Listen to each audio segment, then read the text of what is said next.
Hola, ¿qué tal?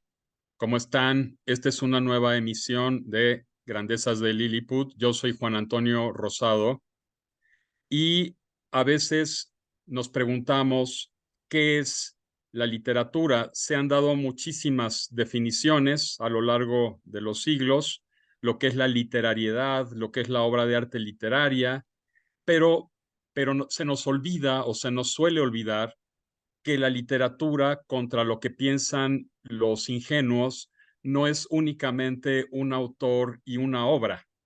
En principio, una obra no proviene de la nada ni proviene exclusivamente de un autor. Ese autor leyó a otros, esos leyeron a otros, esos a otros, y así hasta los albores de la humanidad.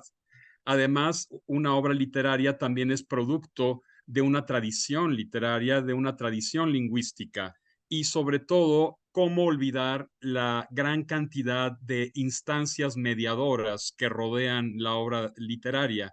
¿Qué sería de una obra literaria sin sus instancias mediadoras?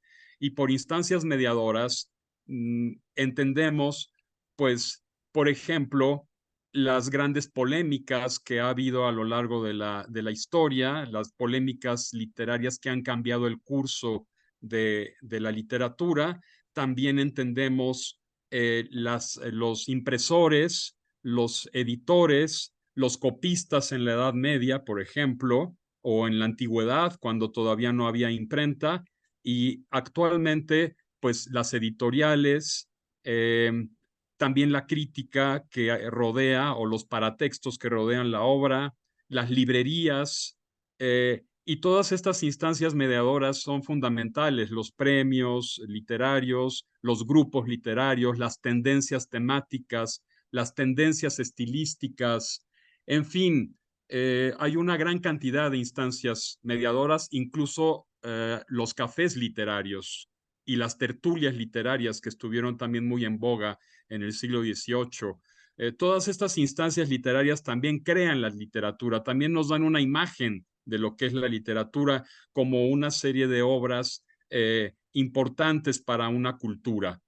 Entonces, hace ya muchísimo tiempo, digamos, para decirlo con exactitud, en 1994, finales del 93, 94, yo recuerdo que eh, conocí a Armando Pereira, a mi amigo Armando Pereira, escritor, y él me propuso entrar en un proyecto sobre un diccionario, o más bien un proyecto que se convertiría en un diccionario de la literatura mexicana, pero no de autores ni de obras, sino algo muy original, algo que no se había hecho antes. Y es justamente un diccionario de instancias mediadoras de la literatura, librerías, grupos, tendencias, polémicas, corrientes literarias, a partir del modernismo y hasta la muerte de Octavio Paz, o sea, digamos, finales de los años 90 del siglo XX. En la actualidad, estas instancias mediadoras se han multiplicado exponencialmente a niveles impresionantes, ya con Internet, con Kindle, con Amazon, que es ahora la librería más grande del mundo. Antes la enciclopedia más grande del mundo era China, más de 40,000 volúmenes. Ahora es Wikipedia, ¿verdad? Entonces, todo esto ha cambiado, en los últimos años ha cambiado. Cuando conocí a Armando Pereira, estábamos todavía en la era predigital, ¿no? Y Armando juntó a varias personas, entre ellas a Claudia Albarrán y también a Angélica Tornero, para que hiciéramos este diccionario. Y en aquella época, pues no había internet, entonces teníamos que viajar mucho hacia el interior de la República para hurgar como ratones en las bibliotecas de Oaxaca, de Mérida, de Monterrey, de Guadalajara, y también entrevistar a muchísima gente. Nos conocimos a mucha gente, estuvimos en Jalapa también, recuerdo Claudia, Armando y yo en un congreso en el 94, un congreso internacional sobre Juan García Ponce. En fin, tuvimos muchas experiencias. El diccionario tuvo 2 ediciones, esta es la primera edición, La de lujo. publicada por la UNAM, y después tuvo en 2004 una segunda edición. Yo sugerí que se hiciera un índice onomástico. Afortunadamente, Armando, no sé si me dio el avión, pero se hizo el índice onomástico. Yo lo hice. Y aquí está la segunda edición del diccionario.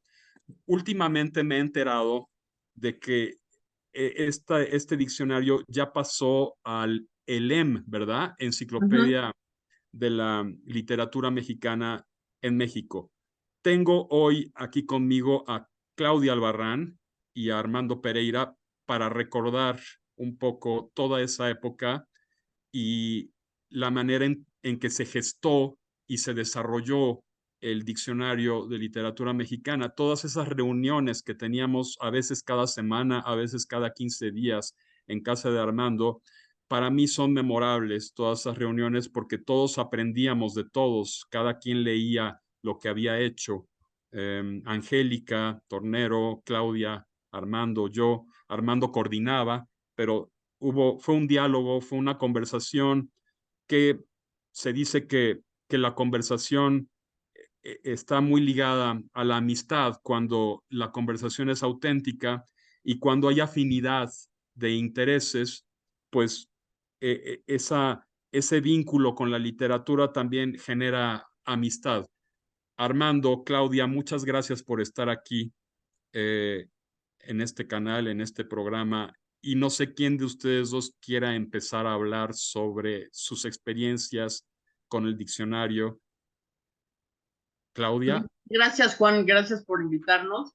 Yo creo que sería Armando porque él fue el que realmente metió el proyecto al instituto, que fue finalmente quien lo aceptó y quien nos dio los viáticos, malos viáticos, por cierto, para viajar a todas estas partes para investigar. Entonces, no sé, cuéntanos un poco cómo lo propusiste, Armando a Curiel, cómo fue eso. En realidad no fue idea mía, fue idea de Fernando Curiel de hacer un diccionario de literatura mexicana. Esto sí es verdad que él tenía una idea completamente distinta a la que teníamos nosotros, y nosotros le dimos un carácter infinitamente más amplio. Lo que tú has dicho, grupos literarios, librerías, editoriales, Concursos, polémicas, premios, concursos, revistas, exacto. publicaciones, O sea, lo abrimos Ferias de del una libro. manera, Yo incorporé ferias lo de del las ferias libro. del libro. claro, Ujú. lo abrimos de una manera enorme. Yo te diría que, no, bueno, oficialmente fue Fernando, que era el director del instituto, que me propuso la idea, pero ya era un sentimiento generalizado. Si estabas en una reunión de amigos, si estabas tomando un café con alguien, o sea, lo que fuera, siempre había un poco esa idea de que la literatura, el libro que lees, está rodeado de una cantidad de cosas, como son todo lo que hemos dicho, librerías, dónde publicas, con quién te juntas, en qué polémicas has caído, en fin, todo eso estaba detrás y se comentaba constantemente en los círculos literarios. Y eso fue lo que a mí me llevó también a decir, no es una necesidad institucional solamente, sino una necesidad general. O sea, creo que todo el mundo está esperando un discurso organizado que dé una idea completa, mayor, como es el diccionario de literatura mexicana que hicimos, en donde hay remisión de una nota a otra, y así se va reuniendo todo el discurso en torno a un escritor, en torno a un grupo, etcétera. Entonces yo creo que básicamente sí, nació de una propuesta oficial o digamos institucional, pero lo que hicimos fue algo que rebasó lo que la propia institución nos pedía. Yo recuerdo esa primera reunión con Fernando que lo fuimos a ver al instituto y él lo que tenía era un ejemplar, como una especie de pocketbook que era un diccionario de movimientos, simplemente eran movimientos y eran como la mitad de los registros que nosotros hicimos. Y él lo que quería era hacer una edición de bolsillo con, no tan, por supuesto, no tan exhaustiva y nada, nos lo enseñó. Él iba a hacer una edición mucho menor que la que salió por primera vez y mucho más breve y mucho más de pocketbook, como la segunda también. Y yo me acuerdo también cuando se lo propuso Armando que era cosa de hacerlo pues, en cuestión de meses, máximo un año. ¿Cuánto tiempo estuvimos haciendo el diccionario? Primero, el índice, ¿cómo surgió? Porque creo que surgió entre todos el índice, ¿no? Sí, porque incorporamos revistas literarias, por ejemplo, la revista Azul, Ábside, Academia, Acta Poética, todas esas Y no revistas. eran solamente revistas de la Centro México, es decir, como la revista Mexicana de Literatura o Snob, sino eran también revistas que se habían publicado en distintas ciudades de provincia, decimos, no sé, Monterrey, Guadalajara, Culiacán, California, Oaxaca. que Oaxaca, cuya circulación no era, digo, estamos hablando de impresos, justamente en la era predigital, no eran conocidas o alguien las había visto un solo ejemplar o un par o lo que fuera, pero que no estaban ni catalogadas ni guardadas en archivos centrales de la Ciudad de México y por lo tanto teníamos que entrar a hacer una pesquisa de esa revista. Si quieres hablamos un poquito más adelante de anécdotas de esa especie. Pero entonces, Armando, te propone Curiel que hagas esto y tú nos llamas, ¿por qué? A ver, porque los conozco y porque sé que ustedes iban a hacer el diccionario perfecto, porque sabía la minuciosidad con la que trabajan, la, eh, la certidumbre de lo que hacen, y los conocía de tiempo. Juan, éramos amigos, Claudia, mi mujer, y Angélica, que nos conocíamos sobre todo de la facultad, y sabía que era una gente excelente en todo esto. Pero también quiero decir algo a propósito del presupuesto, porque pensemos que el presupuesto es un presupuesto institucional. Claro, Fernando pensaba que en un año, señor. Estuvimos más de 2 años. No, como 3, 4. 4, Va, No, del 4. 94 al 2000. 6 Bueno, años. ok. 6. 6 Entonces, años. imagínate lo que es para una institución. Pero espérate, Armando, después de Ajá, esos 6 años, se publicó en 2000 la primera edición, pero después agregamos más de 50 Sí, fichas para sí, 2004. sí. Entonces estamos hablando de 10 años de trabajo, del 94 a sí, 2004. Ahora, hay que acordarnos primero de 10 esto, años. porque ustedes no lo recordarán, pero como las reuniones eran todos los viernes en la casa, nos juntábamos a las 4, 5 y a veces terminábamos 12 de la noche, 1 de la mañana, lo recordarás bien, Juan. Pero nos encargaba Armando, nosotros elegíamos qué fichas queríamos hacer. Pero claro, había muchas que no, por ejemplo, yo escogí casi todas las correspondientes a los años 50, 60 y 70 porque me interesaba la generación del medio siglo y pues en torno a la generación había muchos editoriales, revistas, polémicas, muchísimas cosas, o sea, fue para mí una gran beta. Pero conforme fuimos avanzando y acabando con nuestros caprichos de lo que nosotros conocíamos y sabíamos, teníamos que tomar fichas que no conocíamos y que teníamos que investigar del todo. Y para acabar con la anécdota, nos juntábamos y nos encargaban, Armando nos encargaba entre 3 y 5 fichas a la semana, o 3 o 5 fichas a cada 15 días.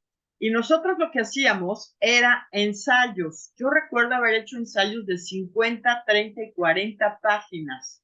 Y esa iba a ser la primera versión del diccionario. Yo aquí en la biblioteca tengo guardadas las cajas con todos los ensayos, porque como era la época predigital, cada quien tenía que llegar con una copia para ti, para Angélica, para Armando y bueno, la que tú habías hecho, una copia impresa escrita a máquina. Y ahí la leíamos, Armando la comentaba, nos hacía sugerencias, la marcábamos y tal.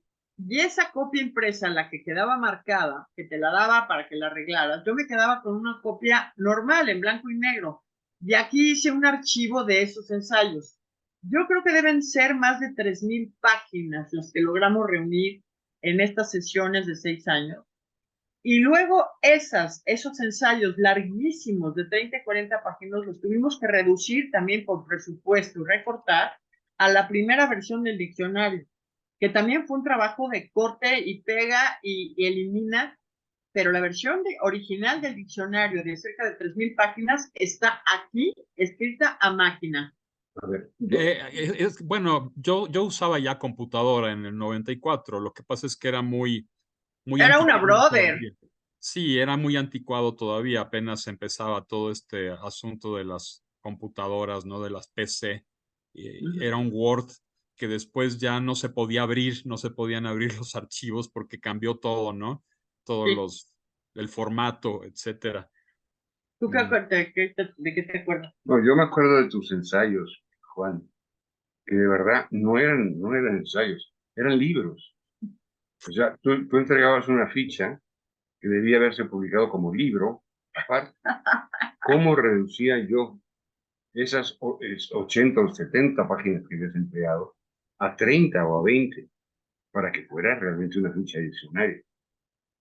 O sea, tú me sacaste canas o me dejaste calvo, no lo sé, pero reducir lo que ustedes escribían era bastante complicado. Pero, vamos, sacamos así un libro de ¿cuántas páginas? Bueno, La primera versión, a la no, cual agregamos no, luego muchas, no es 6, sí, déjame decir, pero vamos a ver, la primera versión en este formato no, gigantesco pero en ese formato no. es de 350 páginas. De Y la 300, segunda versión, en este formato, que es como lo querían, que era más manipulable para estudiantes universitarios, que es más de bolsillo, también son 530 páginas. ok, imagínate. Si Sí, no, sí, dime.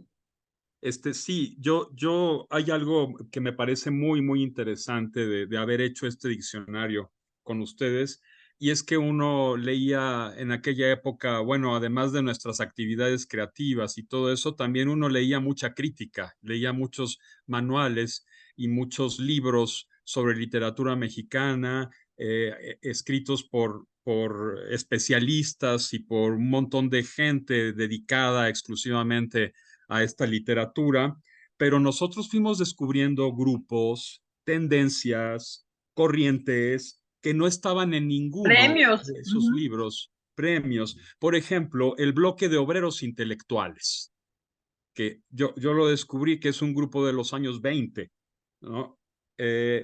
Para no hablar de otros, la revista Crisol, todas esas, para no hablar de muchos otros grupos y tendencias.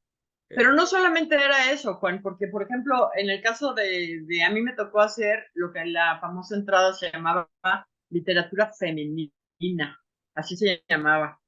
Y pues me metí a leer a toda una serie de críticas y de teorías sobre si se tenía que decir literatura o, por ejemplo, literatura para niños o literatura infantil. El propio mote, el propio concepto que entraba en el diccionario no era el adecuado. Entonces iniciábamos con una disertación sobre cómo debía llamarse la entrada y para lo cual teníamos que leer a todos los que estaban polemizando sobre la entrada, sobre cómo era el concepto, si era literatura femenina, si era literatura escrita por mujeres, o si era literatura simplemente y hacíamos literatura regional, o sea, ¿qué demonios era? Con lo mismo que para niños o infantil, ¿no?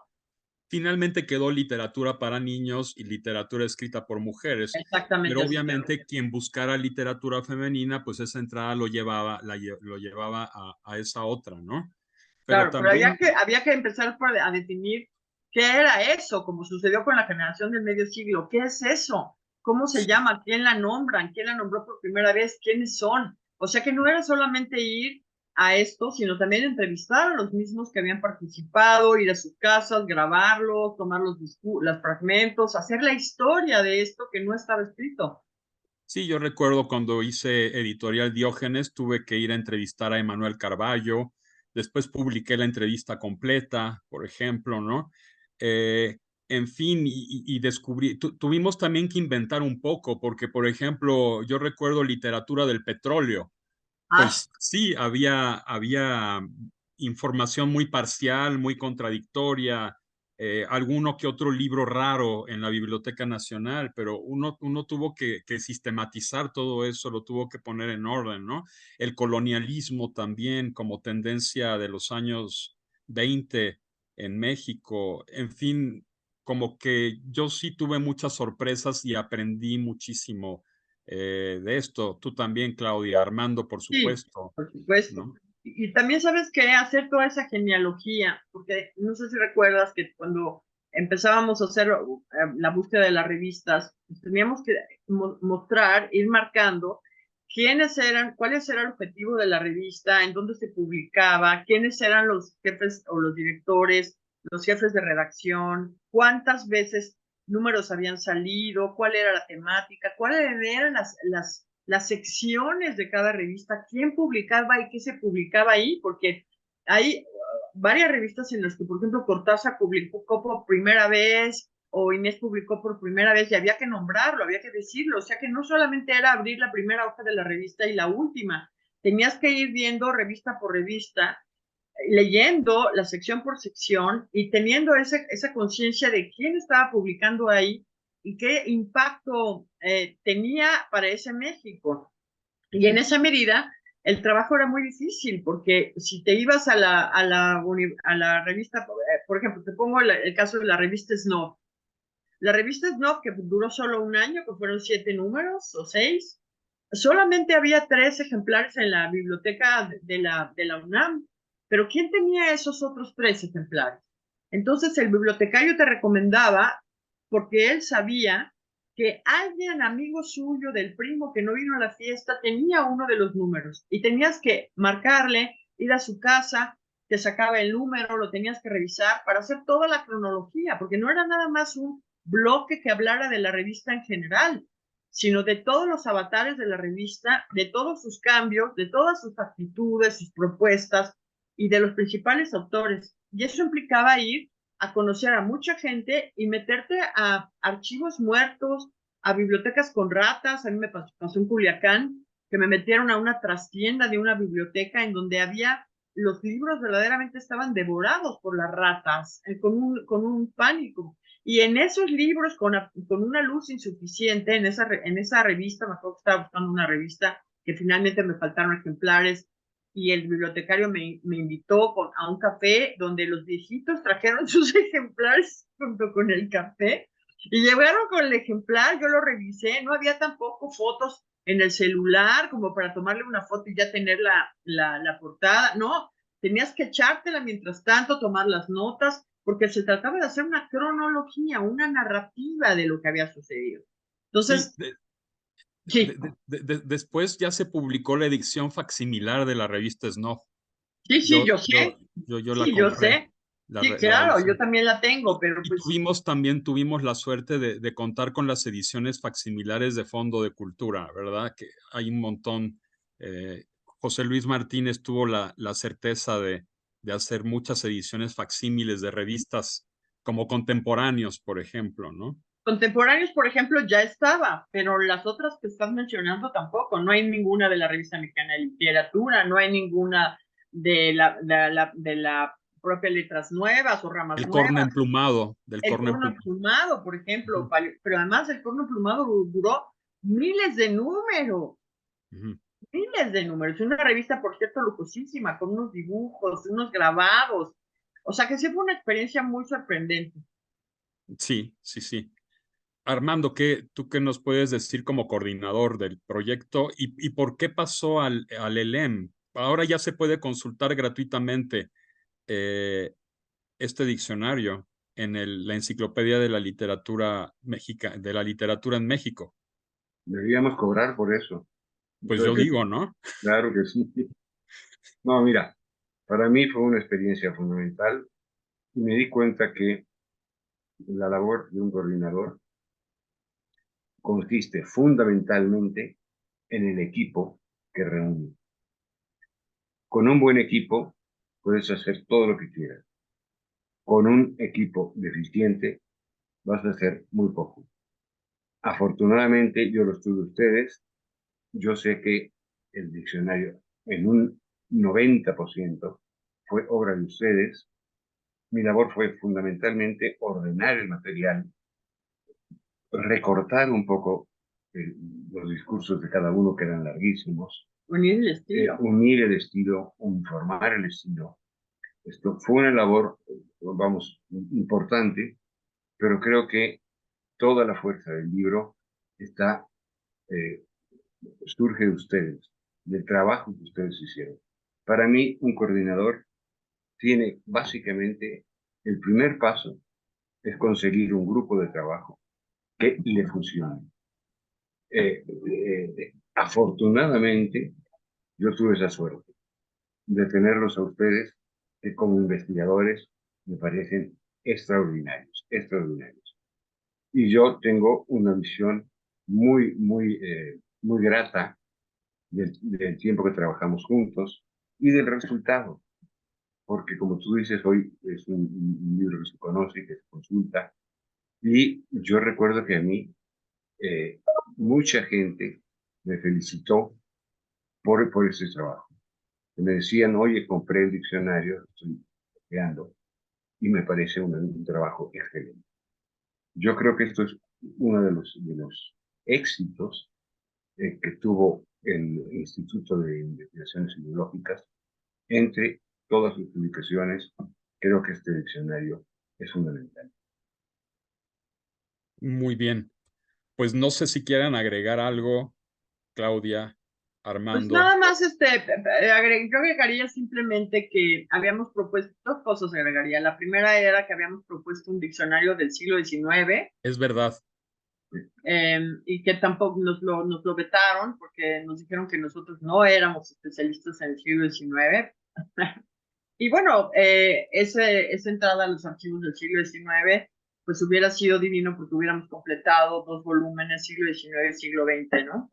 Además, qué juicio tan tonto, porque, bueno, yo por lo menos hice una edición crítica de dos novelas de Ignacio Manuel Altamirano, que son Clemencia y El Zarco. Es una edición que se publicó en España, con un estudio introductorio de más de 100 páginas y miles de notas a pie, y me tuve que meter en todo el siglo XIX.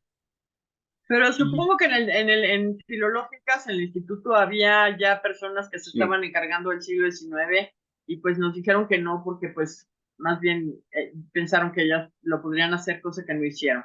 nunca. mira, esto que dice Claudia es clave. De pronto el grupo del siglo XIX en el instituto se sintió eh, eh, Amenazado. amenazado, se sintió que le estábamos quitando su trabajo. Y yo creo que eso fue decisivo para que ya el instituto no nos diera el presupuesto para hacer un diccionario científico. Luego yo quería agregar una segunda, dije dos cosas y en realidad son tres. La segunda es que nosotros también, ¿te acuerdas, Juan? ¿Te acordarás, Armando, también tú? Que nuestra idea era, cuando ya se computarizó el mundo, hacer el diccionario con fotografías, grabaciones, entrevistas, hacerlo, digamos que interactivo, si es lo que se pudiera llamar interactivo. O sea, un poco lo que queríamos era ponerle voz y cuerpo y carne y sentimiento a todas estas entradas, ¿no? Pero bueno, tampoco se pudo. Y de ahí que cuando le hablaron a Armando para pedirle los derechos del diccionario, para digitalizarlo, pues pensamos que, y esa era la oferta que le habían hecho a él, que lo iban a hacer así como nosotros queríamos, que era que tuviera grabaciones, portadas, fotografías, entrevistas, sacadas de archivos, muchos de los materiales que incluso nosotros ya habíamos consultado, ¿no? Pero no lo hicieron así, simplemente tomaron el libro. Y yo también había propuesto, y ya termino con mi intervención aquí, había propuesto hacer un cruce entre el diccionario de Aurora, que es de autor, y el diccionario de literatura mexicana, Aurora Ocampo. de Aurora Campo, en el que además Armando había tenido una amplia experiencia, porque él trabajó. Yo empecé Sí. a trabajar ahí, justamente en el diccionario de Aurora. Entonces, el Pero diccionario por autor de Aurora Campo, con un cruce del diccionario de literatura mexicana siglo XX, más toda esta digitalización de materiales que pues, tú los tres sabemos, están todavía en archivos, que podrían darle muchísima fuerza, muchísimo más impacto, hacerlo mucho más interesante, desde el punto de vista del video, del audio, etcétera. Pues tampoco se logró, entonces ni el diccionario de ahora que está registrado en línea, que tomó nuestra pauta, tiene esto interactivo, ni pudimos hacer el 19, ni pudimos hacer muchas cosas, pero lo que hicimos, que fue en efecto una labor de 10 años, yo creo que a mí me formó muchísimo, no solo como con la amistad, como bien dices, porque pues vernos durante tanto tiempo, porque además se armaban entre nosotros unas discusiones muy agradables, y además nos ayudábamos, ¿te acuerdas, Juan? A ver, yo te busco ese dato, ¿no? Pues yo te estoy investigando esta revista, pues tiene que ver con los años que te toca la polémica. Pues mientras yo revisaba una revista, decía, ay, me encontré, porque las polémicas no se daban en una sola revista, iban mudando de revista en revista, en revista en revista. O de suplemento en suplemento, de O de periódico en suplemento, o periódico. de periódico en periódico. Y si a mí me estaba tocando el suplemento de la jornada o del 1+1, yo encontraba ese seguimiento a tu polémica, pues decía, Juan, aquí está lo que pasó luego. Y entonces así fuiste completando muchas de las polémicas a las que también había que darle continuidad, y no es fácil. ¿Por qué? Porque vivimos metidos en un mundo de papel, que de otra forma no hubiera tenido presencia y hubiera quedado ahí abandonado, ¿no? Eso por mí, Porque, la intervención. porque incluso actualmente en el mundo ya digital y de Internet, pues no está todo lo que nosotros vimos, no está todo lo que encontramos durante esos 10 años. Y es una lástima que no nos hayan dejado continuar con el siglo XIX, porque ahora se tendría un panorama verdaderamente impresionante del fenómeno literario en este país, ¿no? Y sus cruces también con otros fenómenos mundiales, porque a veces, porque meterse con la literatura mexicana, pues es meterse también con otras literaturas. O sea, no es nada más estar acá, ¿no? Somos parte del mundo, ¿no? Entonces, como decía muy bien Alfonso Reyes, nunca las partes se entendieron sin el todo, ¿verdad? Entonces, esas famosas polémicas entre nacionalistas y cosmopolitas, pues quedan ya superadas con un diccionario como este.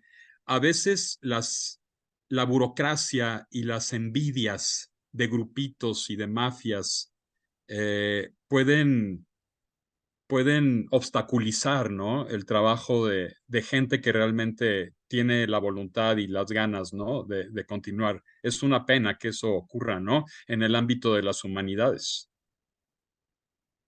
Pues sí, pero bueno, yo rescato algo. Mira, si los hubieran dejado a ustedes, estarían escribiendo ahora el diccionario de la cultura de Occidente.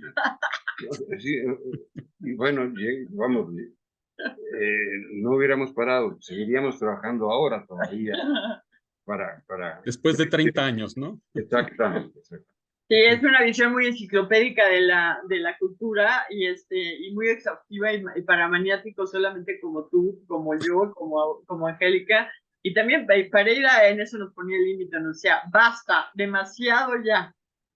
Yo creo que tenemos que estar muy contentos con el diccionario que hicimos, que ha sido de una utilidad enorme, que eso te lo dicen investigadores, alumnos, profesores, te lo dicen muchísima gente, la importancia que tiene este libro y cómo les ha ayudado a ellos en su práctica profesional cotidiana. Creo que eso y esa satisfacción es lo que debe perdurar. Creo que si algo hemos hecho Lo bien, que no este libro lo hicimos, pasamos a la lo que historia. no hicimos ya es infinito, infinito, Juan. Y para ti, después entraríamos a la cultura Hindú. en China. Hombre, yo sé que tienes mucho sobre la cultura china. En fin, si me explico, calma, señores, calma.